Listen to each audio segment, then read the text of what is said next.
Better Together started, one day I went for a cup of coffee in town and I came across somebody giving out information about the direct provision system.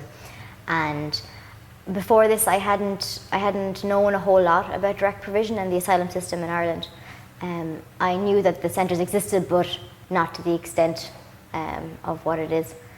And I decided to do something, so I wanted to run a once-off workshop to invite women to a yoga centre to do a yoga class. But this kind of snowballed and a lot of people jumped on board, and so it developed into a bigger thing that ended up having a bigger impact than I had first imagined that it might. UCC has helped me immensely with the work that I do with Better Together. Last year I received a Quirkus Active Citizenship Scholarship, and I was also invited to become a member of the working group of the University of Sanctuary. Being on the working group, it's a huge honour, especially being a student on it. And what I love about the University of Sanctuary is that it shares the same ethos as Better Together. And it seems like we're working towards the same goals, except within the University of Sanctuary it's on a much grander scale.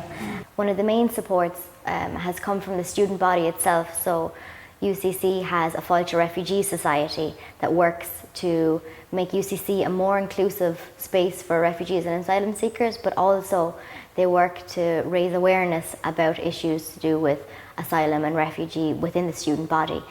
So they've been an amazing support. This year we offered 5 full scholarships to refugees and asylum seekers coming into the university. As well as that, we've also been able to give them bursaries to help them participate fully in university life.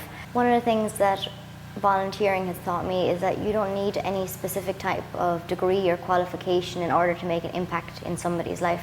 When I started the work that would later lead to Better Together, I had dropped out of university my first time around, and I wasn't doing any kind of work that was remotely related to what I ended up doing with Better Together.